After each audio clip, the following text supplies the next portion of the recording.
हमने जब पूरे बैठक में देखा क्या कि हमारे 4 जोन में से मुजफ्फरपुर जोन जो है वो काफ़ी पीछे चल रहा है और कहीं ना कहीं जो बहुत सारे अनियमितता पाई गई है। जो कार्य स्टार्ट होने का जो तिथि था उस तिथि में नहीं हुआ, बहुत सारे टेंडर अवार्ड नहीं हुए, बहुत सारे मतलब अनियमितता पाई गई। जितने भी ये पंप हाउस बने हुए हैं वो काम कर रहे हैं कि नहीं कर रहे हैं वो देखना है। और इंडिया मार्क 3 जो चापाकल हम लोग लगा रहे हैं उसमें से सभी कार्यरत हैं या फिर अधूरा हैं या बंद पड़े हैं, उनको हम लोग दिखवा रहे हैं। नमस्कार, दर्श न्यूज देख रहे हैं आप और मैं हूं आपके साथ दक्षा प्रिया। बिहार में जैसे ही एनडीए के सरकार का गठन हुआ है वैसे ही सरकार पूरे एक्शन में है। पीएचईडी विभाग की बात की जाए तो कड़ा एक्शन लेते हुए 40 अधिकारियों का वेतन रोका गया है। इस वक्त खास बातचीत करने के लिए हमारे साथ पीएचईडी विभाग के मंत्री संजय सिंह मौजूद हैं। जानने की इन्हीं से कोशिश करते हैं। सर, बड़ा एक्शन आपने लिया है, क्या कारण?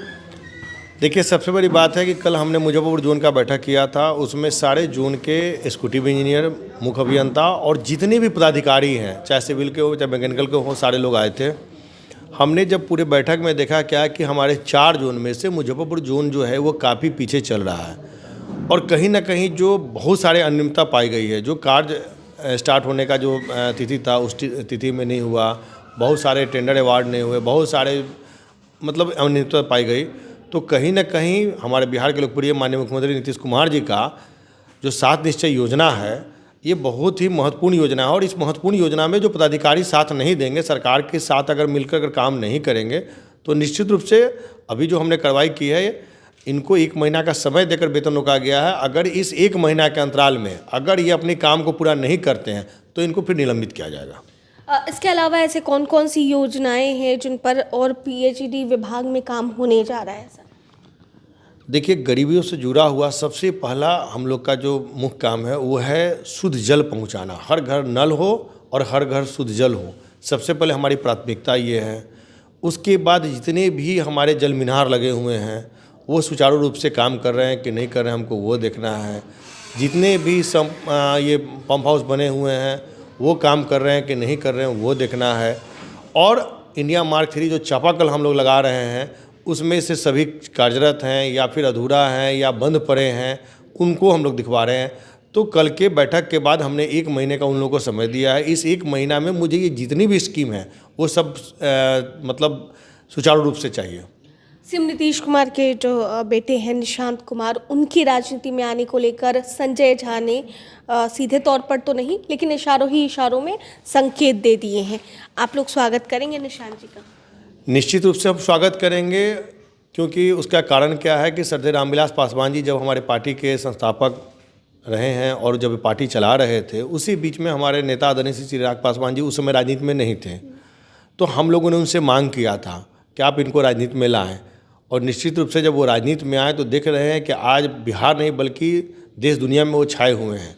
तो कहीं ना कहीं मुझे विश्वास है कि निशांत जी भी युवा हैं, आने वाले समय में बिहार में उनका आना अच्छा रहेगा और युवाओं में एक नया जोश और उमंग के साथ वो भी काम करेंगे। इसके अलावा आज परिनिर्वाण दिवस भी है बाबा साहब भीमराव अम्बेडकर जी का। तो ऐसे में राहुल गांधी सवाल उठा रहे हैं कि आप लोग संविधान विरोधी हैं और वो लोग कह रहे हैं कि हम लोग तो संविधान की रक्षा कर रहे हैं। सबसे पहले तो हम आज बाबा साहब की पुण्यतिथि पर उनको श्रद्धासुमन अर्पित करते हैं। और जिस कांग्रेस की बात आप कर रहे हैं वो कभी भी बाबा साहब के बताए पद चिन्हों पे नहीं चले, कभी उनके संविधान पे नहीं चले। और वो लोग आज बात कर रहे हैं, ये आश्चर्य की बात है। आज पूरे मतलब आप देख रहे होंगे कि आज़ादी के बाद से आज तक लोकसभा में उनका एक तैलचित्र कांग्रेस ने लगाना उचित नहीं समझा। वहीं हमारे सरदार रामविलास संस्थापक जब वहाँ पर पहुँचे पहली बार जीतकर तो उन्होंने देखा कि पूरे सेंट्रल हॉल में कहीं भी बाबा साहब का एक तैलचित्र भी नहीं लगा हुआ है। उन्होंने सबसे पहले आपके मतलब क्या बोले मतलब संविधान निर्माता का जो उन्होंने सबसे पहला तैलचित्र लगाने का काम किया, जिससे कि पूरे देश दुनिया में एक मैसेज गया कि कहीं ना कहीं सरदार रामविलास पासवान जी बाबा साहब को मानते हैं। कभी आज तक ऐसा कोई कांग्रेस का बता दीजिए जो कभी भी बाबा साहब के मतलब किसी भी चीज़ों को उन्होंने मानने का काम किया। तो संविधान की बात वो करते हैं जो संविधान की चीज़ों को मतलब कभी रक्षा किए हों, कभी उनके बताए पच्चीनों पर चले हों, कभी मतलब उनके बताए संविधान पे उन्होंने कोई काम किया हो। तो ये लोग सिर्फ बातें करते हैं जी। और रही बात राहुल गांधी जी का, तो जिस प्रकार से वो आलू की फैक्ट्री लगाते हैं उसी प्रकार से वो संविधान का भी रक्षा करेंगे। तेजस्वी यादव जी की बात की जाए तो उनको लेकर सवाल उठ रहे हैं और खासकर आप ही के सत्ताधारी दल के नेता जो हैं वो बोल रहे हैं कि उनको अभी फ़िलहाल सदन में होना चाहिए था अगर सदन की कार्रवाई चल रही थी, और वो नहीं है तो ये दुर्भाग्यपूर्ण है। और विदेश दौरे को लेकर काफ़ी उनको ट्रोल किया जा रहा है। देखिए, व्यक्तिगत उनका विदेश यात्रा क्या है मुझे नहीं जानकारी है, लेकिन मेरा ये मानना है कि सदन में उनको रहना चाहिए, इसीलिए कि हम लोग भी पहली बार जीत कर आए हैं।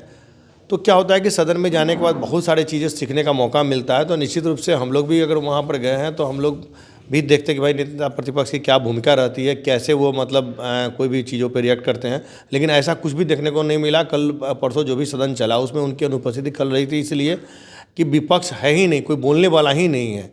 तो कहीं ना कहीं विपक्ष की भूमिका में उनको रहना चाहिए था। ये कहीं ना कहीं ये जो मर्यादा का अनुकूल उनको उन्होंने सही नहीं किया है। बहुत बहुत शुक्रिया सर बातचीत के लिए। तो हमारे साथ खास बातचीत कर रहे थे संजय सिंह, पीएचईडी विभाग के मंत्री, बड़े एक्शन में हैं। और जिस तरीके से पिछले दिनों इन्होंने 40 अधिकारियों का वेतन रोका, विभाग में गड़बड़ी पाए जाने को लेकर, आगे और विभाग में क्या कुछ देखने को मिलता है ये गौर करने वाली बात होगी। कैमरा पर्सन बबलू के साथ मैं दक्षा प्रिया, दर्श न्यूज़, पटना।